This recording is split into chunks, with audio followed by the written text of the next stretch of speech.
प्यारे परीक्षार्थियों, कैसे हैं सभी लोग? सब जबरदस्त, मस्त, खुशहाल और एकदम तंदुरुस्त होंगे, क्योंकि कल ही पीआरटी की आंसर की आ गई है और हम सभी ने पीआरटी की आंसर की चेक भी कर ली होगी।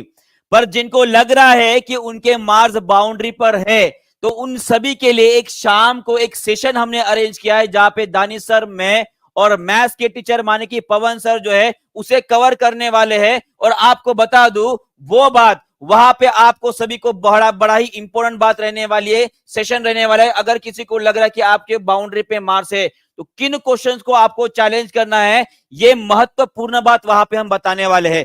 दानिश सर बस कुछ समय में अपने साथ जुड़ने वाले हैं, तो तब तक के लिए मैं कंटिन्यू करने वाला हूं। मैं आप सभी का कुलदीप सर, सभी के कुलदीप सर साइंस पढ़ाने वाले हैं आप सभी को। तो चलिए शुरुआत करते हैं। Good afternoon to all. और सबसे पहले बता दूं सबको 51% का फ्लैट डिस्काउंट अनाउंस कर दिया है टीचिंग परीक्षा ने।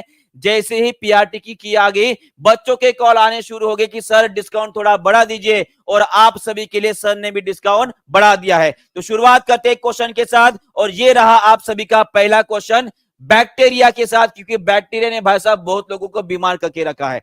चलिए बताइए इसका आंसर क्या रहेगा, सभी लोग बताएंगे।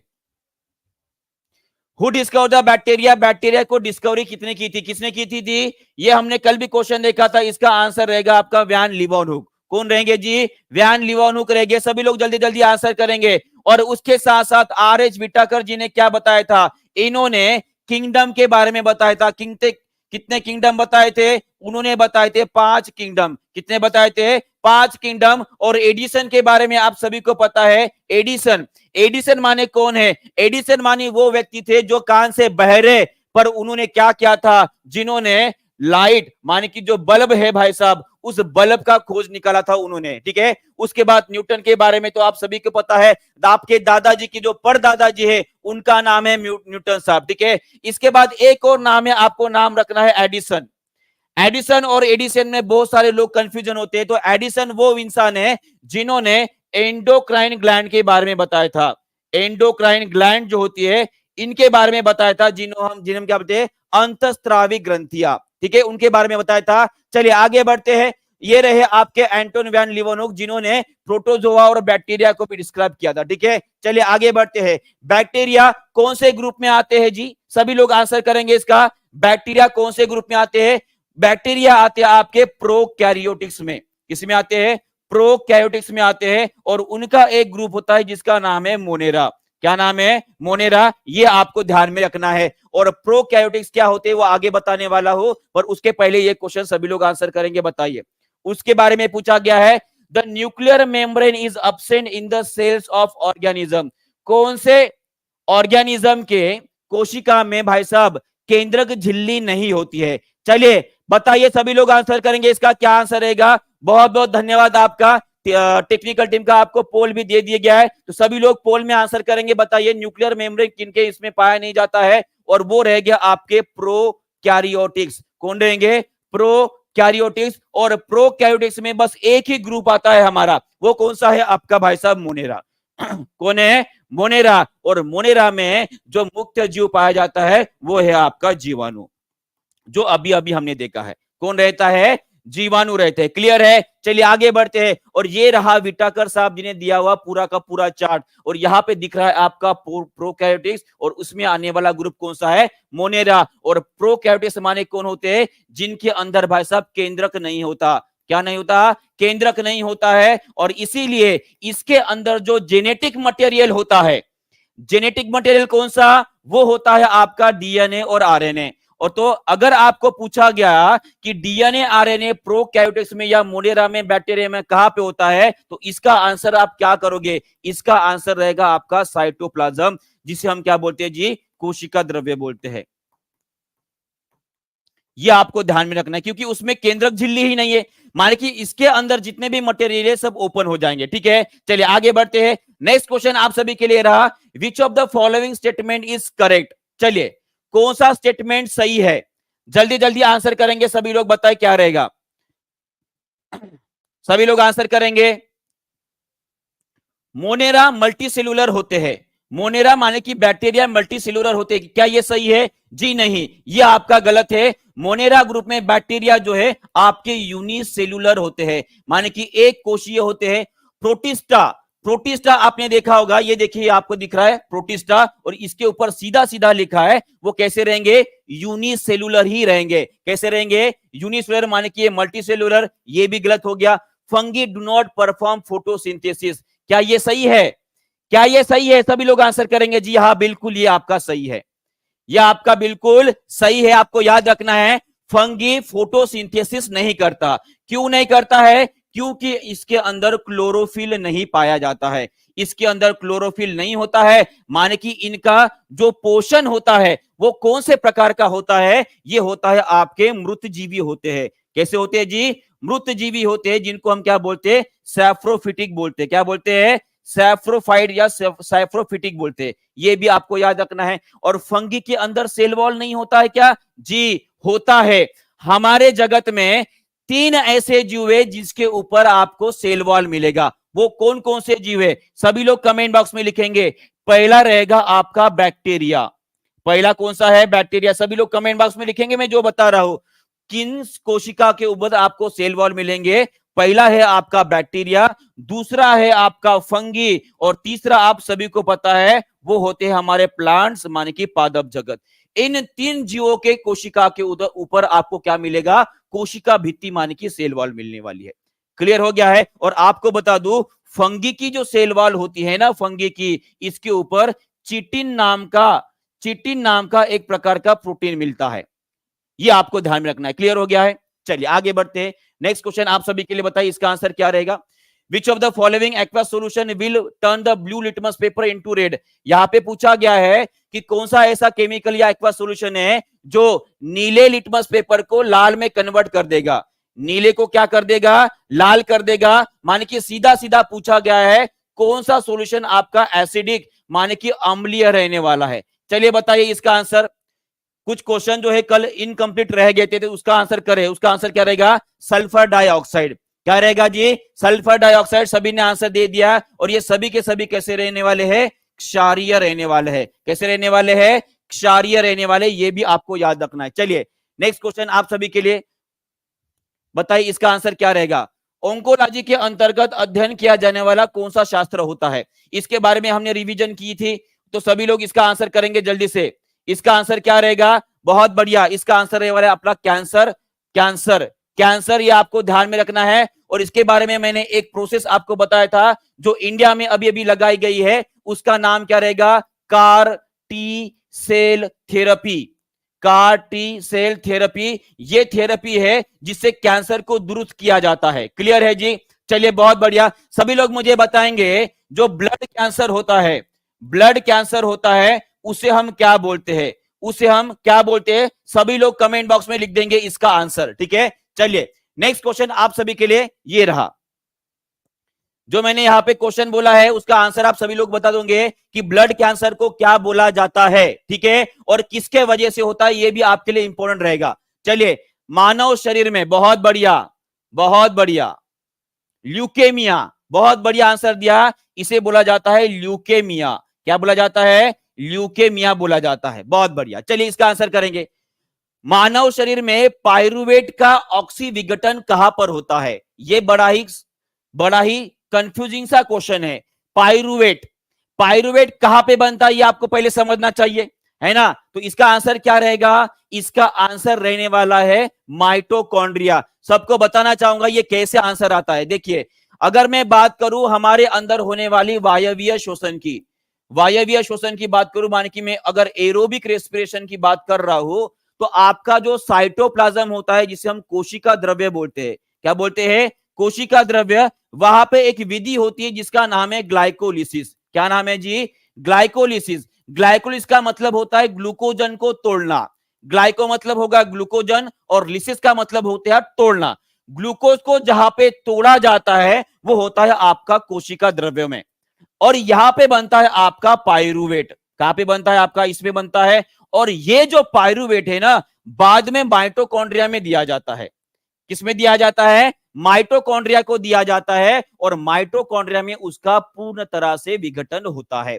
यही आपका क्वेश्चन था, पूछा गया था कि पायरुवेट का ऑक्सी विघटन कहां पे होता है, कहां पे होगा, माइटोकॉन्ड्रिया में। सभी लोग करेक्ट करेंगे, सबको क्लियर हो गया है। बहुत बढ़िया। चलिए, अगर पूछते थे कि पाइरूवेट कहां पे बनता है, पाइरूवेट कहां बनता है, तो इसका आंसर आप कमेंट बॉक्स में कर दोगे जल्दी से। बताइए इसका आंसर क्या रहेगा जल्दी से। पाइरूवेट कहां पर बनता है, पाइरूवेट ये कहां पर बनता है? चलिए जल्दी जल्दी आंसर करेंगे, फास्ट। अभी बताया मैंने भाई साहब, पाइरूवेट कहां पर बनता है? जी नहीं, पाइरूवेट बनता है आपका कोशिका द्रव्य में। अभी तो बताया भाई जी, कहां पे बनेगा? कोशिका द्रव्य में बनेगा। कहां पे बनेगा? कोशिका द्रव्य में, माने कि साइटोप्लाज्म में बनता है। ओके, इतना समझ में आ गया है? चलिए बहुत बढ़िया, आगे बढ़ते हैं। इसका आंसर कर देंगे सभी लोग। इसका आंसर क्या रहेगा? अगर मैं हड्डियों की पढ़ाई कर रहा हूं, है ना, हड्डी टूट गई, है ना, ऐसे ही हो रहा आजकल, बरसात का मौसम चल रहा है और बरसात के मौसम में गाना बोलते बोलते जा रहे हो, अचानक से ब्रेकर आ गया, गाड़ी स्लिप हो गई। स्लिप होने के बाद भाई साहब हड्डी टूट गई। हड्डी टूटने के बाद किसके पास जाते हो जी? किसके पास जाते हो भाई साहब? ऑस्टियोलॉजिस्ट के पास जाते हो। ऐसा शास्त्र जहां पे हड्डियों की पढ़ाई की जाती है उसको बोला जाता है ऑस्टियोलॉजी बोला जाता है। क्या बोला जाता है? ऑस्टियोलॉजी। बाकी भी चीजें देख लेते हैं एक बार, है ना। देखिए, जो जियोलॉजी मतलब होता है ऐसे इंसान जो ऐसे विज्ञान की शास्त्र में पढ़ते हैं जहां पे अर्थ के बारे में पढ़ाई की जाती है। मानी अर्थ माने क्या? अब धरती पर कहा गई, उसकी मट्टी आ गई, रॉक आ गए, स्टोन्स आ गए, इन सभी की पढ़ाई की जाती है जियोलॉजी में। उसके बाद सेरोलॉजी, जो एक एक बात बता रहा हूं, सभी लोग आपको कमेंट बॉक्स में लिखना है। सेरोलॉजी, साइंटिफिक स्टडी और diagnosis of examination of blood serum. Blood serum का मतलब हो गया भाई साहब सीधा सीधा प्लाज्मा। ब्लड के अंदर जो द्रव पदार्थ होता है उसे हम क्या बोलते हैं? सीरम, या क्या बोलेंगे? प्लाज्मा। मान कि ब्लड के अंदर पाए जाने वाला प्लाज्मा। सभी लोग कमेंट बॉक्स में ये लिखेंगे कि हमारे ब्लड में कितना प्रतिशत प्लाज्मा पाया जाता है। उसके बाद यूरोलॉजी, यूरोलॉजी का मतलब क्या है? हमारे धरती के ऊपर जो माउंटेन से सुंदर सुंदर हिमालय, रॉकी, उसके बाद जितने भी नाम आपको पता है, ठीक है, उन सभी में ऑस्टियोलॉजी भी एक है। ऑस्टियोलॉजी जो अभी अभी मैं बताया, वहां पे हड्डियों की पढ़ाई की जाती है। और इसका आंसर सभी लोग कमेंट बॉक्स में छाप देंगे। भाई साहब एक ही मंत्र है हमारा, कौन सा? जब तक हर क्वेश्चन को तोड़ेंगे नहीं, छोड़ने वाले हम है ही नहीं। तो हर क्वेश्चन को तोड़ मरोड़ के भाई साहब आगे बढ़ना है। सभी लोग आंसर करेंगे इसका कितना प्रतिशत होता है? 55% होता है। और सभी लोग मुझे बताएंगे डब्ल्यूबीसी कितना होता है? डब्ल्यूबीसी कितना होता है? डब्ल्यूबीसी भाई साहब ये 1% से भी कम होता है, ये आपको याद रखना है। 1% से भी कम होता है। अगर आपके शरीर में डब्ल्यूबीसी की संख्या बढ़ गई, बहुत ज्यादा ही बढ़ गई, डब्ल्यूबीसी में एक कोशिका होती है जिसे बोलते हैं हम लिम्फोसाइट। क्या बोलते हैं? लिम्फोसाइट बोलते हैं। अगर इनकी संख्या अनकंट्रोल्ड हो गई तो growth of uncontrolled growth of lymphocyte, इसे ही बोला जाता है आपका ब्लड कैंसर। क्या बोला जाता है? ब्लड कैंसर बोला जाता है। अगर क्वेश्चन पूछा जाता है कि ब्लड कैंसर में डब्ल्यूबीसी की कौन सी कोशिकाओं की संख्या बढ़ती है, तो आपका आंसर रहने वाला है लिम्फोसाइट। क्या रहेगा? लिम्फोसाइट। और यही वो कोशिका भी है, यही वो कोशिका भी है जो ब्लड में कैंसर के मौजूद कोशिका को मारने का भी काम करता है। माने कि जो बचाने वाला है ना, वही बाद में मारने वाला हो जाता है अगर उसकी संख्या ज्यादा बढ़ गई। क्लियर है? चलिए आगे बढ़ते। इसका आंसर कर देंगे सभी लोग। यहां पे पूछा गया है, ये क्वेश्चन आपके बीपीएससी में पूछा है, उसके बाद ये यूपी टेट में भी आया हुआ क्वेश्चन है, ठीक है। और अभी आपको पता है सुपर टेट में बहुत सारी वैकेंसी, लगभग 27,000 वैकेंसी निकलने वाली है। तो बच्चों तैयार रहना है, आपको बीपीएससी भी देना है और सुपर टेट भी देना है, ठीक है। क्लियर है? चलिए बताइए इसका आंसर। सभी लोग इसका आंसर करेंगे। कौन सी विधि रहेगी, कौन सी प्रोसेस रहेगी? वो रहेगी एनर्जी बोलने वाली, बोले ना एनर्जी बोला है, माने कि वो रहेगी आपकी रेस्पिरेशन। एनर्जी रिलीज होती है। अब मुझे बताइए ये एनर्जी माने कि ऊर्जा जो रिलीज हो रही है वो कौन से रूप में होते हैं भाई साहब? वो होती है आपकी एटीपी, एडोनोजिन ट्राइफॉस्फेट। एडोनोजिन ट्राइफॉस्फेट, ट्राइफॉस्फेट के रूप में होती है, जिसे हम क्या बोलते हैं जी? इसे बोलते हैं हम energy currency of the cell. Energy currency of the cell, माने कि हमारी कोशिकाओं की ऊर्जा का चलन है, और वो हमें कहां पे मिलेगा? रेस्पिरेशन मिलेगा। फोटोसिंथेसिस का अगर एन प्रोडक्ट की बात कर रहे हो तो यहां पे आपको क्या मिलता है जी? यहां पे मिलता है आपको ऑक्सीजन, उसके बाद मिलता है पानी, और उसके बाद ये क्या बनाती है? ये भाई साहब ग्लूकोज बनाती है। क्या बनाती है? ग्लूकोज। इंजेक्शन का मतलब क्या हुआ? मुंह से जो आप खाते हो उसे इंजेक्शन बोलेंगे, और एब्जॉर्प्शन कहां पे होता है? हमारे शरीर के अंदर होता है। इतनी बातें आपको याद रखनी है। क्लियर है? चलिए आगे बढ़ते हैं। और ये रहा पूरा का पूरा साइकिल। और आपको एक और बात ध्यान में रखनी है कि अगर फोटोसिंथेसिस की बात हो रही है तो वहां पे कौन सी साइकिल होती है, ये पूछा जाता है, और ये पूछा भी गया है। तो इसका आंसर रहेगा, सभी लोग कमेंट बॉक्स में लिखेंगे केल्विन साइकिल। क्या लिखेंगे? Calvin cycle. लिखो, कमेंट बॉक्स में लिखो, क्या लिखेंगे? फोटोसिंथेसिस में कौन सी साइकिल होती है? वो चांदी की साइकिल, सोने की सीट वाली नहीं साइकिल। ये साइकिल वो है जिसके वजह से पूरी दुनिया चल रही है। नाम क्या है जी? Calvin cycle. और वही अगर पूछा जाए रेस्पिरेशन, माने कि श्वसन में कौन सी साइकिल होती है, तो वो होती है आपकी क्रेब साइकिल, केकड़े वाली साइकिल। क्रैब भी बोलते हैं ना केकड़े को, ठीक है? Krebs cycle. चलिए दोनों भी लिख देंगे। क्लियर है?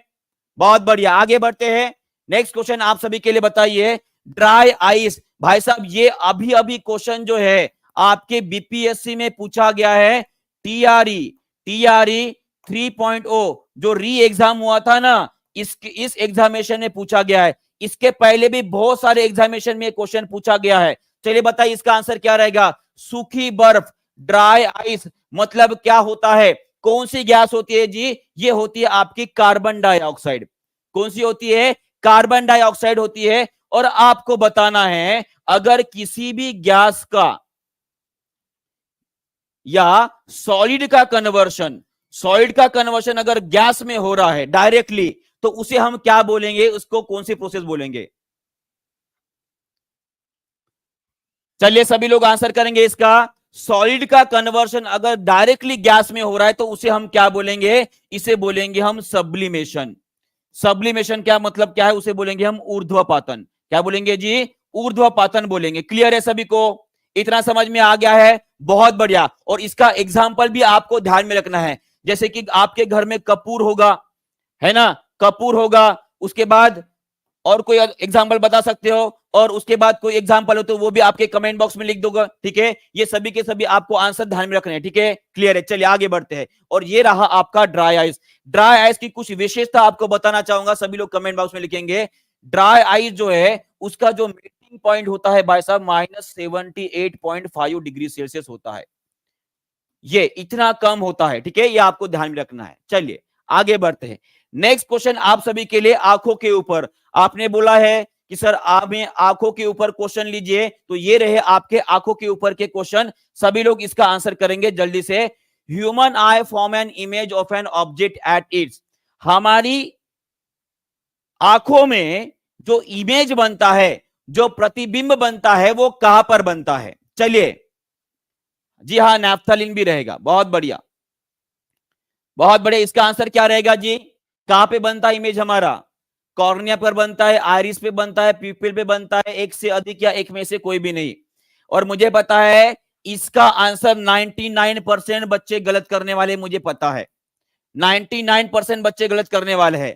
और इसका आंसर क्या रहने वाला है? None of above. है सर ये तो गड़बड़ हो गई। नन ऑफ अबव कैसे रहेगा? क्योंकि मैं आपको बताना चाहूंगा, हमारी आंखों में जो इमेज बनता है, जो प्रतिबिंब बनता है, वो बनता है आपका रेटिना के ऊपर। किसके ऊपर बनता है? रेटिना के ऊपर बनता है। और जो कि आपको ऑप्शन में दिया ही नहीं है भाई साहब। दिया है क्या? नहीं दिया है। तो ये क्वेश्चन आपको फंसाने वाला था, और आप 99% बच्चे इसमें फंस गए हो। समझ में आ गया है? ठीक है, क्लियर है? चलिए भाई साहब, और आपको बता दूं इस आंखों के ऊपर और भी क्वेश्चन लेने वाला हूं, ठीक है? अब सभी लोग यहाँ पे अच्छे से क्वेश्चन को पढ़कर आंसर करेंगे, ठीक है? चलिए आपको कुछ बातें बताता हूं, वो सभी बातें आप कमेंट बॉक्स में लिखेंगे। सबसे पहली बात यह है कि आंखों के ऊपर की जो झिल्ली होती है ना, इसे बोलते हैं कॉर्निया। क्या बोलेंगे? कॉर्निया। कॉर्निया का काम कौन सा है? हमारे आंखों में जो लाइट जा रहा है उसे परावर्तित रिफ्रैक्ट करके आपके आंखों में डालना। मान कि इस झिल्ली से होकर पहले लाइट गुजरेगा, उसके बाद होता है आपका लेंस, यहां पे दिखा दे रहा है लेंस। चलिए अगर आपको पता है, सभी लोग मुझे बताएंगे कि हमारी आंखों में कौन सा लेंस होता है, हमारी आंखों में कौन सा लेंस होता है, सभी लोग इसका कमेंट बॉक्स में आंसर करेंगे। चलिए बताइए।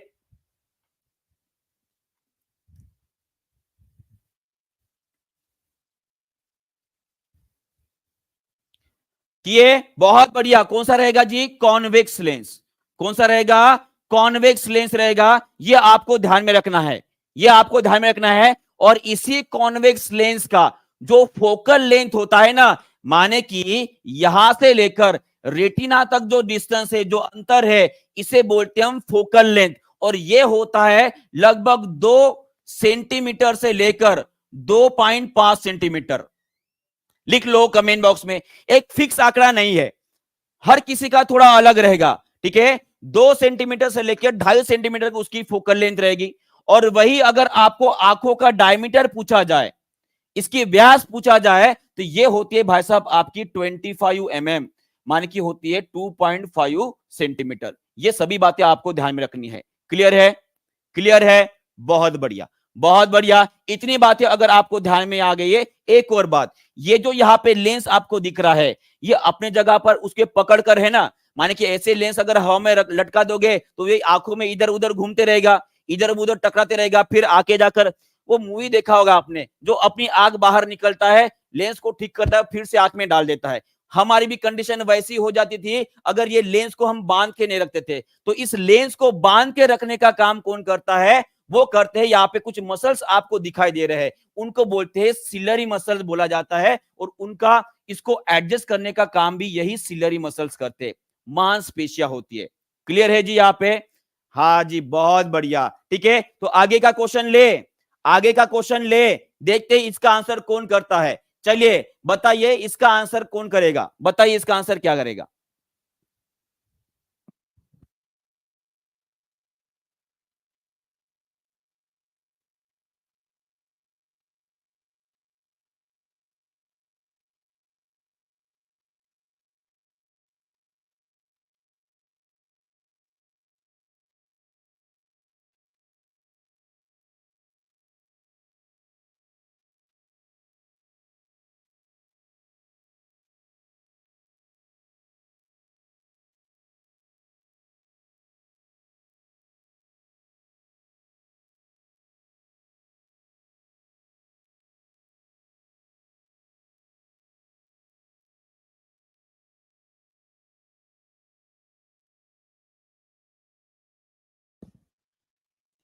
इसका आंसर कर देंगे। बढ़िया, हाँ वॉइस आ रही है, क्लियर है आवाज? ठीक है, हाँ बताइए। आई बॉल इज अप्रोक्सीमेटली, हमारे आंखों के आई बॉल की अगर बात करें, उसके व्यास की अगर बात करें, तो फिर से बता रहा हूं, इसका आंसर थोड़ा संभल के करना। ये देखो, नहीं तो आपकी आंखें फिर ऐसे हो जाएगी जब मैं आंसर बताऊंगा, ऐसी आंखें नहीं होनी चाहिए आपकी। ठीक है, थोड़ा ध्यान से आंसर करेंगे सभी लोग। बहुत बढ़िया, सभी लोग बहुत बढ़िया आंसर कर रहे हैं, सभी लोग बहुत बढ़िया आंसर कर रहे हैं।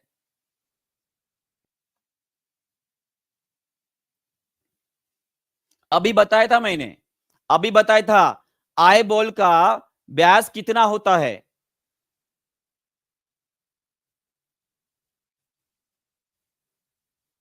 एवरेज पकड़ लीजिए, है ना?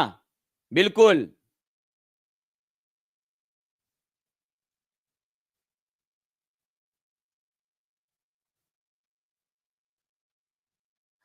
चलिए एक काम करता हूं, ये आप सभी के लिए होमवर्क रहेगा। सभी लोग जो है इसका कमेंट बॉक्स में आंसर करेंगे, मुझे इसका आंसर मुझे कमेंट बॉक्स में चाहिए। ठीक है, चलिए देखते हैं। चलिए नेक्स्ट क्वेश्चन आप सभी के लिए, इसका आंसर करेंगे सभी लोग।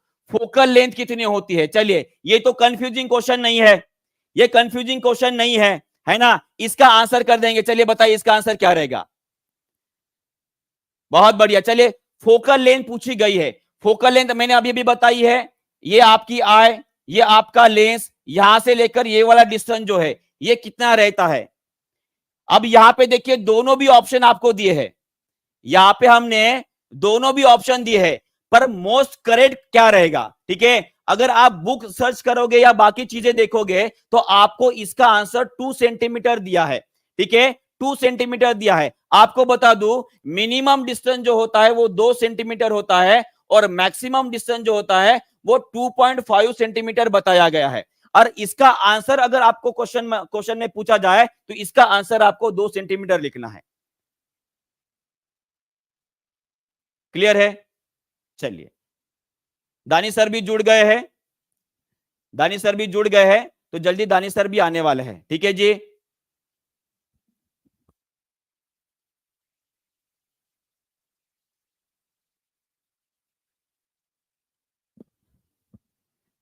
चलिए, दानी सर भी जुड़ गए हैं। सर आप यहां से प्लीज कंटिन्यू कर सकते हैं।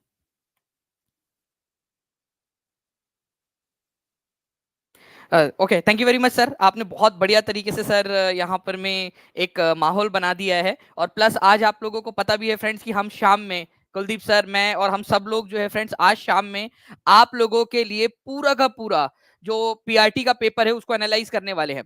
अब आपको बता दूं फ्रेंड्स कि आप लोगों के लिए किस तरीके से वो यूजफुल रहेगा। सबसे पहली चीज, आप लोगों को सारे के सारे क्वेश्चंस हम लोग दिखाएंगे। सिर्फ वो क्वेश्चन नहीं जिसको ऑब्जेक्ट करना है, जो ऑब्जेक्शन लगाना है वो तो दिखाएंगे ही, बट जो सही है, ताकि आप अच्छे से अपना मार्क्स काउंट कर सके। ठीक है, आप सही से पता चल सके आपको कि आपके 90 बन रहे, 92 बन रहे, 95 बन रहे, 80 बन रहे, 85 बन रहे, कितने बन रहे एक्चुअल में, 100 बन रहे, 110 बन रहे, कितने बन रहे हैं आप लोगों के। ठीक है, एक्चुअल में आप चेक कर पाए, पूरा का पूरा क्वेश्चन बाय क्वेश्चन हम आपके साथ में डिस्कस करेंगे एकदम स्पीड में।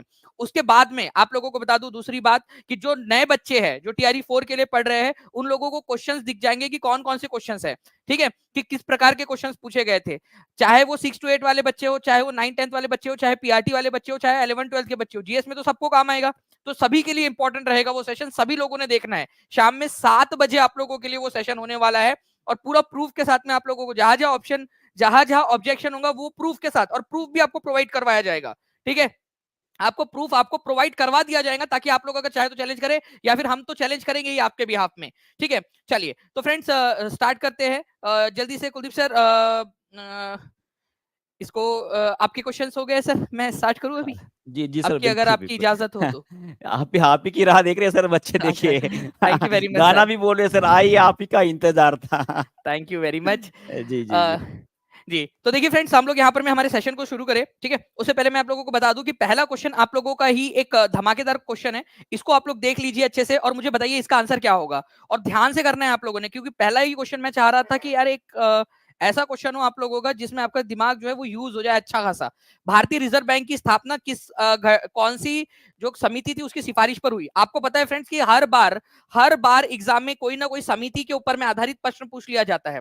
ठीक है, तो समिति पर आधारित प्रश्न पूछ लेते। तो भारतीय रिजर्व बैंक की स्थापना कौन सी समिति के आधार पर हुई थी? इसकी स्थापना हुई थी फ्रेंड्स आप लोगों के, ठीक है, फ्रेजर आयोग, बटलर, साइमन, किसके? तो आंसर होगा friends none of the above. कितने लोगों ने none of the above answer लगाया यहाँ पर में? बी लगा रहे काफी सारे लोग भाई लोग। ठीक है, हिल्टन यंग कमीशन के रिकमेंडेशन के आधार पर हुई थी, हिल्टन यंग। ठीक है, हिल्टन यंग कमीशन जो था उसके रिकमेंडेशन के आधार पर हुई थी। ये डायरेक्ट याद रखना है आप लोगों ने। ठीक है, इंपॉर्टेंट क्वेश्चन है आप लोगों का, जो एग्जाम के अंदर में कभी भी आप लोगों से पूछा जा सकता है। ओके, उसके बाद में आपका reserve bank of India act आया था, आरबीआई एक्ट। कौन से साल में आया था आरबीआई एक्ट? कई सारे लोग बोलते हैं 1935 में, गलत। 1934 में आया था ये आपका एक्ट। जब आरबीआई की स्थापना कौन से साल में हुई, अगर स्थापना पूछ लिया जाए तो स्थापना याद रखना है आप लोगों ने फ्रेंड्स, ये हुई थी 1935 के अंदर में। ठीक है, 1 अप्रैल को। ठीक है, 1 अप्रैल 1935 को हुई थी स्थापना, लेकिन जो एक्ट था वो 1934 का था, और हिल्टन यंग जो कमीशन बनी थी उसकी रिकमेंडेशन पे आया था। ये वाली बात है आप लोगों की। ठीक है, 1800 से ज्यादा बच्चे जुड़ चुके हैं फ्रेंड्स, बहुत बढ़िया। 1200 से ज्यादा आप लोगों ने लाइक कर दिया। जल्दी जल्दी से जो है फ्रेंड्स, यहाँ पर मैं कुलदीप सर ने इतना बढ़िया तरीके से आप लोगों को करवाया है। जल्दी से सेशन को लाइक एंड शेयर और चैनल को सब्सक्राइब करते रहेंगे आप लोग। अब ये कभी भी पूछूं मैं वापस से रिपीट करवा के आप लोगों से, याद रहेगा? फिर से कंफ्यूज करूंगा अगले बार से, और इससे ज्यादा तरीके से, ताकि आपका दिमाग की एक्सरसाइज होती रहे। एक्सरसाइज करनी है ना, हाथ ऊपर करके बता देंगे सभी लोग। नाउ फ्रेंड्स, अब एक क्वेश्चन और पूछता हूं। ठीक है, आरबीआई का नेशनलाइजेशन कब हुआ था? आरबीआई का नेशनलाइजेशन, ठीक है, नेशनलाइजेशन कब हुआ था, जिसको राष्ट्रीयकरण आप लोग कहते हैं? अब ये क्वेश्चन जो है फ्रेंड्स इतने सारे एग्जाम के अंदर में आ चुका है, ठीक है, कि आप लोगों को ये पता, नींद में भी याद होना चाहिए, राष्ट्रीयकरण कब हुआ था आरबीआई का। ये क्वेश्चन पूछे जाने की बहुत अधिक संभावना है, प्रबल संभावना है। प्लीज इसका आंसर करिए आप सभी लोग। ठीक है, तो आरबीआई का नेशनलाइजेशन जो है फ्रेंड्स ये हुआ था 1 जनवरी 1900 ठीक है 49 को हुआ था। ये याद रखना है आप सभी लोगों ने, बहुत ही इंपॉर्टेंट है आप लोगों का। मैं आप लोगों के लिए क्वेश्चन लीक कर रहा हूं कल के लिए, ठीक है। एसबीआई का, एलआईसी का, इनका नेशनलाइजेशन कब हुआ था, राष्ट्रीयकरण कब हुआ था, ये क्वेश्चन भी पूछा जा सकता है आप लोगों से, उसके लिए भी आप लोग तैयार रहिएगा, ठीक है। चलिए नाउ फ्रेंड्स आप देखिए दक्षिण गंगोत्री कहां स्थित है, ये आप लोगों का बिहार टीचर एग्जाम के अंदर में आया हुआ है 2023 के एग्जाम के अंदर में, दक्षिण गंगोत्री।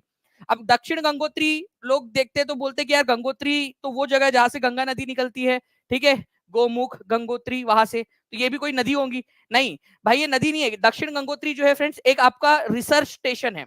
कहां पर में ये रिसर्च स्टेशन, अंटार्कटिका के अंदर में रिसर्च स्टेशन है, अंटार्कटिका के अंदर में। 60% लोगों ने सही आंसर दिया है, ठीक है। तो आंसर आप लोगों का हो जाएगा ऑप्शन नंबर बी। देखिए ये आपको मैंने जो कॉन्टिनेंट वाला चैप्टर पढ़ाया ना आप लोगों को टीआरई 4.0 की बैच के अंदर में, उसमें पूरा करवाया, सारे के सारे 7 कॉन्टिनेंट करवाए और उनके इंपॉर्टेंट पार्ट भी करवाए, ठीक है। कोई परमानेंट रेसिडेंट यहाँ रहता नहीं, किसी के चाचा मामा ताया का घर है क्या, कोई बोला है आज तक कि भाई मैं गर्मी की छुट्टी में जो है अंटार्कटिका गया था अपनी नानी के घर पे या अपने मामा के घर पे, तुम्हारे मामा पेंगुइन है, ठीक है, नहीं है ना, ठीक है। तो आप कोई परमानेंट रेसिडेंट मतलब इंसान लोग नहीं रहते, बस वो रिसर्च करने के लिए जाते हैं अपन लोग वहां पर में। तो दक्षिण गंगोत्री था, ठीक है, मैत्री और भारती। वैसे एक बात आपको बताऊं, ये दक्षिण गंगोत्री को डीकमीशन कर दिया गया, बंद कर दिया गया है। अब भारत की मैत्री और भारती ये 2 रिसर्च स्टेशन वहां पर में काम कर रहे हैं। तो कौन कौन से हैं, ठीक है, दक्षिण गंगोत्री, मैत्री और भारती, ठीक है। लिखो तीनों के तीनों, लिखो इनमें तीनों के तीनों में क्या कॉमन है। अगर मैं आप लोगों से क्वेश्चन दे दूं, एग्जामिनर भाई साहब या उनकी मैडम, अगर एग्जामिनर की हो सकता है एग्जामिनर की वाइफ भी तैयारी कर रही हो, भाई पता आज बिहार में कुछ भी पता नहीं चलता, ठीक है। तो पता चले उनकी वाइफ तैयारी कर रही हो तो अपने हस्बैंड को बता देना, ठीक है, कि ऐसा भी क्वेश्चन बनाओ कि दक्षिण गंगोत्री, मैत्री और भारती इन तीनों में क्या कॉमन है, और फिर ऑप्शन दे दो, मस्त रहेगी, एक नंबर क्वेश्चन बन जाएगा ना क्वेश्चन। और आप लोग भी अभी क्वेश्चन बना रहे हो आजकल, तो आप लोग भी ऐसे क्वेश्चन बनाना सीखो, ठीक है, कि इनमें क्या कॉमन है। तो उसमें कॉमन क्या है कि ये भारत के रिसर्च स्टेशन है अंटार्कटिका के अंदर में, बन गया एक क्वेश्चन, है ना। चलिए वेरी गुड, बहुत बढ़िया, 2000 से ज्यादा बच्चे जुड़ चुके हैं फ्रेंड्स। जल्दी जल्दी से सेशन को लाइक भी करते रहेंगे ताकि इसी तरीके से मजा आ जाए हम लोगों को पढ़ने में, ठीक है। दक्षिण गंगोत्री, भारती और आपका मैत्री, ये 3 रिसर्च स्टेशन है अंटार्कटिका में।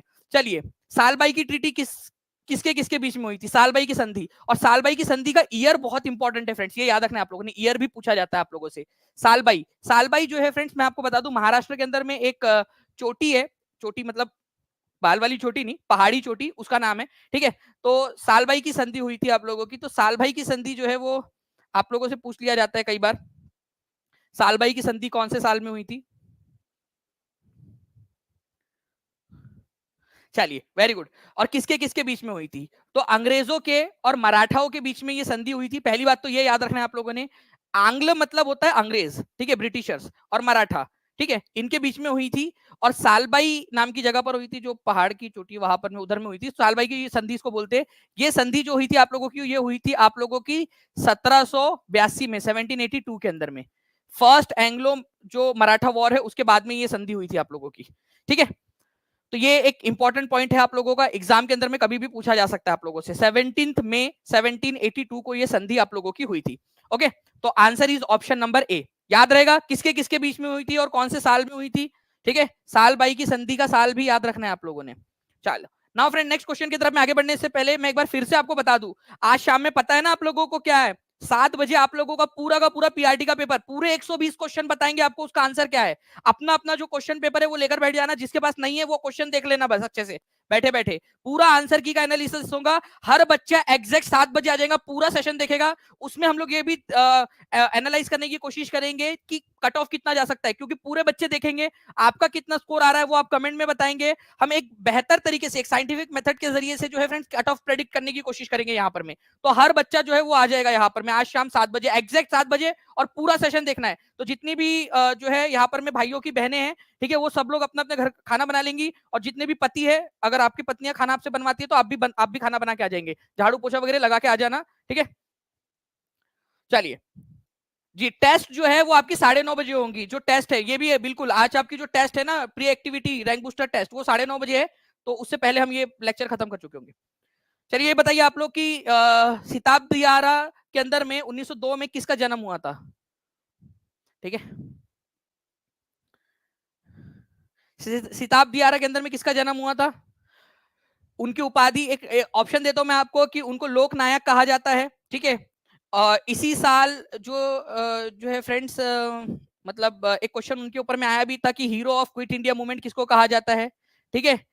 और साथ ही साथ एक क्वेश्चन ये भी बनता है आप लोगों का कि 1977 के अंदर में इमरजेंसी के समय में किसने एक अपना जो है बहुत बड़ा आंदोलन चलाने में किसकी महत्वपूर्ण भूमिका थी? तो लोक नायक जयप्रकाश नारायण, ठीक है। इनका जन्म कब हुआ था? 1902 में। अब मुझे आप लोग बताओगे तारीख, क्योंकि तारीख भी पूछी जा सकती है आप लोगों से, डेट भी पूछी जा सकती है। तो वो डेट है आप लोगों की 11 अक्टूबर, 11 अक्टूबर, ठीक है। ये याद रखना है आप लोगों ने। ओके, 1902 को इनका जन्म हुआ था। तो जयप्रकाश नारायण की जन्म तिथि क्या है? 11 अक्टूबर 1902। डायरेक्ट क्वेश्चन बन गया। इनको हीरो ऑफ जो है फ्रेंड्स यहाँ पर में क्विट इंडिया मूवमेंट बोला जाता है। अब एक पॉइंट जो मैंने पीआरटी 1 के जो पीआरटी की टेस्ट हुई थी ना आपकी रैंक बूस्टर सीरीज, जितने भी बच्चे हैं जिन्होंने दी थी वो हाथ ऊपर कर दीजिए, और जो बच्चे आज देने वाले हैं रात में, ठीक है, पीआरटी के रैंक बूस्टर नंबर 2, आप लोगों को पढ़ाई के लिए टीचिंग परीक्षा हर एक चीज कर रहा है आप लोगों की पढ़ाई के लिए, ठीक है। तो आज रैंक बूस्टर 2 सीरीज है आप लोगों की, pre rank booster activity 2 test number 2। तो टेस्ट नंबर 1 में मैंने डाला था heroine of Quit India movement किसको कहा जाता है? Heroine of Quit India movement, बताइए। Heroine of Quit India movement, Quit India movement की नायिका, हीरो बोलते हैं जयप्रकाश नारायण को और हीरोइन बोलते हैं अरुणा आसफ अली को, ठीक है। हीरोइन पूछ लिया जाए आप लोगों से, हीरोइन, ठीक है। वो गाना भी था ना आप लोगों का यार, हीरोइन तू हीरोइन, गुलाब जैसन खिलल बाड़ू, भवरा सा मिलल बाड़ू। मेरे को आधा समझ में ही नहीं आया, वो पता नहीं क्या कहना क्या चाहता है वो, ठीक है। कोई किसी को पता हो तो समझा देना यार मेरे को भी, ठीक है। तो हीरोइन ऑफ अरुणा आसफ अली, अरुणा आसफ अली। ये क्वेश्चन जो है फ्रेंड्स आप लोगों को बता दूं कि केबीसी में भी पूछा था। टीम से मैं रिक्वेस्ट करूंगा अगर वो क्वेश्चन दिखा सके तो दिखा भी दीजिएगा यहाँ पर में, ठीक है। चलिए, तो अरुणा आसफ अली। नाउ फ्रेंड्स एक और क्वेश्चन आप लोगों का जनरल नॉलेज के हिसाब से बहुत ही इंपॉर्टेंट क्वेश्चन है आपका, बताइए जल्दी से। अच्छा लग रहा है सर, चलिए अच्छी बात है, जल्दी जल्दी बताइए आप लोग। देखिए यहाँ पर मैं बोला गया निम्नलिखित में से कौन मोहम्मद गोरी का गुलाम था? वह अपने स्वामी की मृत्यु के बाद शासक बना और गुलाम वंश की स्थापना की।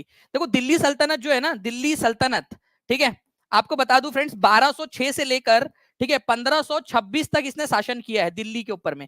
और ये दिल्ली सल्तनत 5 इसमें बटी हुई थी, 5, 1 2 3 4 5, हमने ऐसे 5 राजवंशों में इसको बांटा है।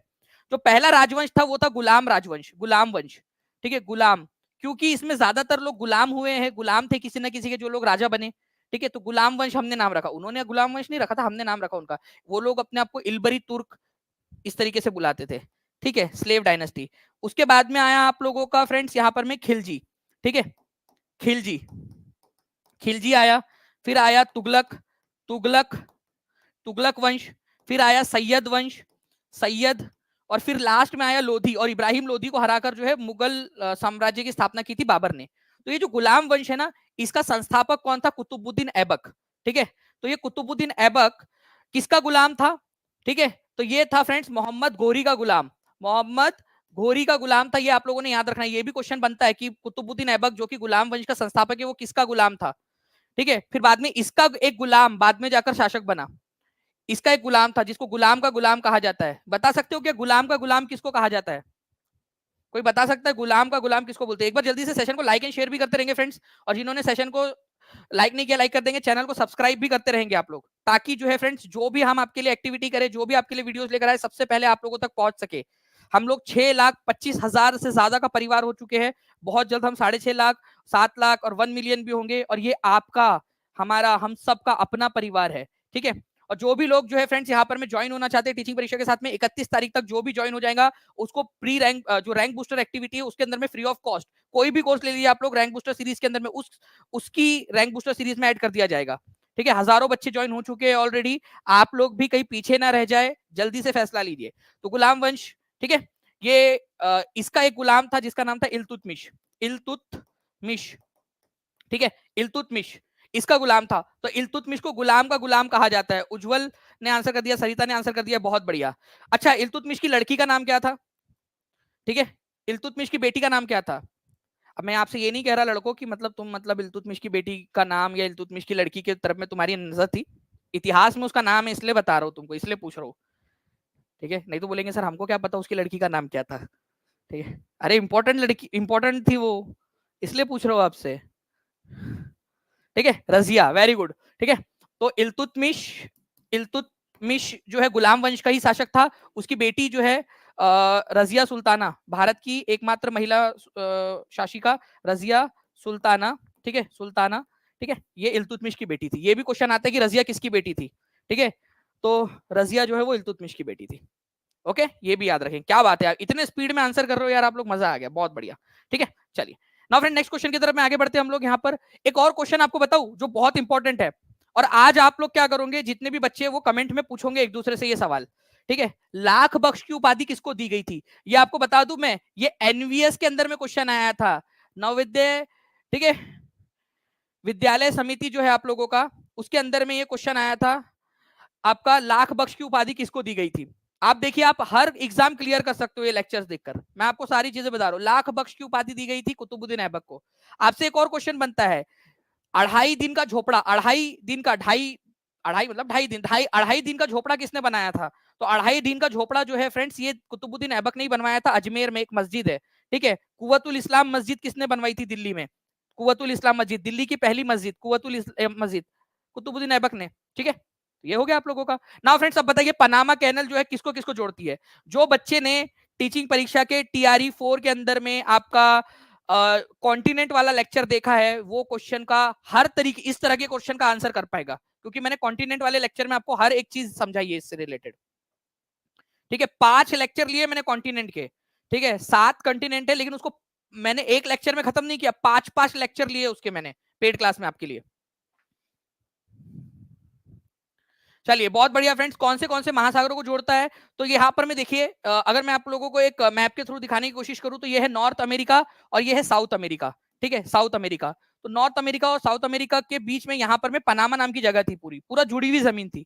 हमने क्या किया, यहाँ पर में कैनल बनाई एक जो है यहाँ पर, जिससे क्या हुआ कि जो यहाँ पर में अटलांटिक ओशन था, अगर यहाँ से आपको जो है आपका टाइटैनिक लेकर जाना है, पहले आपको ऐसा घूम के जाना पड़ता था, ठीक है? अच्छा है ना, जैक और रोज को ज्यादा समय मिल जाता है यार, लेकिन चलो कोई बात नहीं। अब क्या होगा, अब आप लोग जो है इधर से अपना जहाज लेके जा सकते हो, अपना टाइटैनिक यहाँ से निकले, ठीक है? अब यहाँ से फटाक से पहुंच जाएंगे आप लोग पनामा कैनल के जरिए।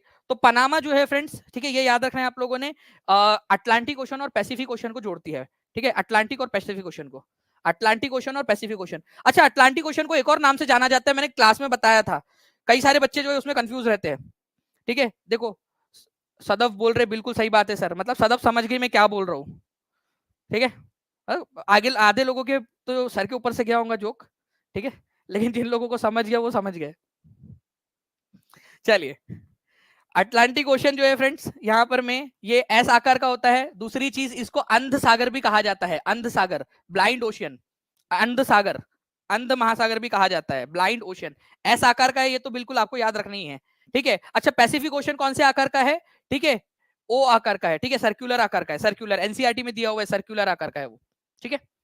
पैसिफिक ओशन कौन से 2 महाद्वीपों को अलग करता है? पना, इस्थमस ऑफ पनामा, वो आप लोग बता देंगे मुझे।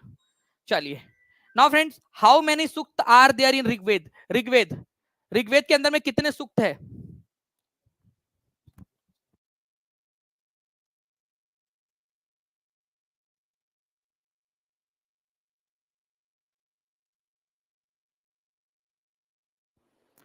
जी, तो देखिए friends, how many sukta are there in Rigveda? Rigveda के अंदर में कितने सूक्त है? तो ऋग्वेद के अंदर में 1028 सूक्त है टोटल, ठीक है? 1028 सूक्त है। तो भाई यहाँ तो दिया ही नहीं है 1028, तो आंसर हो जाएगा नन ऑफ द अबव आप लोगों का, सिंपल डिंपल, ठीक है? 1600 से ज्यादा लोगों ने लाइक कर दिया फ्रेंड, जल्दी से 2000 हमें करना है, जल्दी जल्दी से सभी लोग जल्दी जल्दी से आंसर यहाँ पर मैं लाइक भी करते रहेंगे सेशन को, ठीक है? तो यहाँ पर कितने हैं? ऋग्वैदिक पीरियड, वैदिक पीरियड आपको पूरा का पूरा कराया। ऋग्वेद के अंदर में जो है फ्रेंड्स आपके 40 नदियों का नाम भी आया है। कितने नदियों का नाम आया अगले बार का क्वेश्चन आप लोगों का, ठीक है? एक नदी सूक्त है आपका उसके अंदर में, उसमें अकेले में 21 रिवर है, ऐसे टोटल मिला के जो है फ्रेंड्स आप लोगों का, ठीक है, 40 नदियों का नाम आता है ऋग्वेद के अंदर में। ऋग्वेद के अंदर में जो है फ्रेंड्स 1028 हिम्स या 1028 सूक्त है, 1028 सूक्त, ये आपको याद रखना है। चारों वेदों के अंदर में सबसे पुराना वाला कौन सा है? ठीक है, 4 वेदों में सबसे पुराना वाला वेद कौन सा, ये भी क्वेश्चन पूछ सकता है। गंगा नदी का नाम और यमुना नदी का नाम एक एक बार आया है सिर्फ, गंगा और यमुना का नाम एक एक बार आया है, बस ये एनसीईआरटी में दिया हुआ है, इसीलिए इंपॉर्टेंट हो जाता है कि एक एक बार आया है। ठीक है, ऋग्वेद जो है फ्रेंड्स आप लोगों को याद रखना है, ठीक है, ये सबसे पुराना है, ओल्डेस्ट है ऋग्वेद।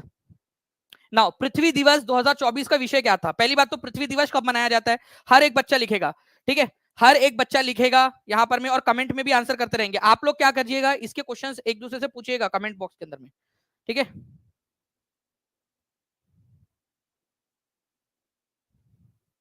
जनरल मेल में काउंट होगी पूजा पांडे जी, ठीक है। जनरल मेल जैसा कुछ नहीं होता, जनरल होता है, ठीक है, जनरल होता है और जनरल में काउंट होंगे। फीमेल के लिए अलग कोटा है, वो बिहार के लिए सिर्फ। ओके, तो विश्व पृथ्वी दिवस जो है फ्रेंड्स आपका कब मनाया जाता है? ठीक है, तो पृथ्वी दिवस जो है ये आपका मनाया जाता है 22 अप्रैल को। सबसे पहली बात तो 22 अप्रैल को मनाया जाता है। बाहर की जो महिलाएं हैं वो जनरल के अंदर में काउंट होंगी, जिसके अंदर में स्त्री पुरुष, ठीक है, सभी आते हैं, ठीक है, और जो 50% का आरक्षण है वो अलग से महिलाओं के, बिहार की महिलाओं के लिए। तो विश्व पृथ्वी दिवस 2024 का विषय क्या था? Plastic versus planet versus plastic, invest in our planet, restore our earth, क्या था? तो देखिए फ्रेंड्स, मैं आप लोगों को यहाँ पर मैं अगर दिखाना चाहूँ हमारी जो इस पर्टिकुलर क्वेश्चन का जो पूरा अगर आप लोगों से पूछ लिया जाए कि इसका विषय क्या था, इसकी तारीख क्या थी, तो प्लीज इसको याद रखिएगा आप लोग, ठीक है। तो प्लैनेट वर्सेस प्लास्टिक जो है आप लोगों का इस बार की इसकी थीम थी। और इसके अलावा ये कब मनाया जाता है? 22 अप्रैल को मनाया जाता है, ये आप लोगों ने याद रखना है, ठीक है। एक क्वेश्चन मैं आप लोगों से पूछता हूँ कि विश्व मलेरिया दिवस कौन से तारीख को आता है? विश्व malaria, world malaria day, world malaria day कब आता है? इसी के आसपास में आता है, इसलिए आप लोगों से पूछ भी लिया मैंने, वर्ल्ड मलेरिया डे, ठीक है। तो ग्रह बनाम प्लास्टिक इस बार की थीम थी 2024 की, ये आपसे पूछ सकते हैं, ठीक है। आज शाम में हम आंसर की डिस्कस करने वाले हैं, सभी लोगों को पता है कि नहीं पता है? ठीक है, सभी पूरे 120 प्रश्नों का विश्लेषण करेंगे, कितना जा सकता है कट ऑफ उसको भी देखेंगे, क्योंकि आपने पूरा वीडियो देखना है, पूरा वीडियो आप लोगों ने देखना है फ्रेंड्स। और उससे क्या होगा आप लोगों का कि जब आप पूरा वीडियो देखोगे, ठीक है, पूरा वीडियो जब आप देखोगे तो आपको ये समझ में आएगा कि कट ऑफ कितना जा सकता है पूरा। तो आप लोग, हर कोई बच्चा 7 बजे पहुंच जाएगा, अभी जाकर उसको नोटिफाई भी कर देंगे। 7 बजे के पहले खाना वगैरह बना के रख लो, जिसको सुसु सुसु जाना है वो सुसु वगैरह जाके आ जाएगा, ताकि पूरा का पूरा जो है सेशन अच्छे से एक जगह पे बैठ के देख सके आप लोग। ओके, चलिए नाउ फ्रेंड, नेक्स्ट क्वेश्चन की तरफ आगे बढ़ते हैं। क्षेत्र के अनुसार विश्व में सबसे बड़ा तथा सबसे छोटा महाद्वीप कौन सा है? देखिए कौन आंसर कर पाते हैं। 25 तारीख को आता है विश्व मलेरिया दिवस। 2250 से ज्यादा बच्चे जुड़ चुके हैं हमारे साथ में यहाँ पर। आंसर कर दीजिए जल्दी जल्दी से।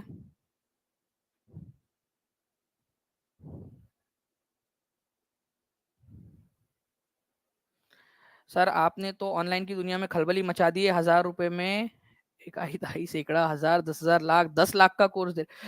बिल्कुल सत्येंद्र पाल जी, और इससे ज्यादा करना है आपको बता दूं मैं, ठीक है, कि जो विजन है ना हमारा, ठीक है, वो कभी आप टीचिंग परीक्षा के ऑफिस में आओगे, आप देखोगे, और आपको कभी आपसे चर्चा होंगी आप लोगों से, तो मैं आपको बताऊंगा कि विजन क्या है, ठीक है, कि गांव गांव तक, ग्रामीण इलाकों तक जो है वहां पर में पहुंच बनानी है, हर किसी तक जो है एजुकेशन को एक्सेसिबल बनाना है। तो सबसे बड़ा है एशिया और सबसे छोटा जो है आप लोगों को ऑस्ट्रेलिया है। तो सी इसका आंसर होगा आपका, सी इज द करेक्ट आंसर, ठीक है। ओके,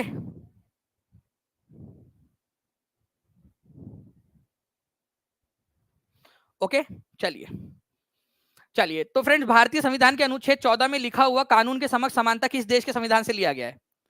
ये भी क्वेश्चन किया है हमने, 68वीं बीपीएससी का क्वेश्चन है आप लोगों का। जैसी आएगी 6 to 8 की आंसर की, वैसी वो सबसे पहले आप लोगों के साथ में हम लोग डिस्कस करेंगे। ओके,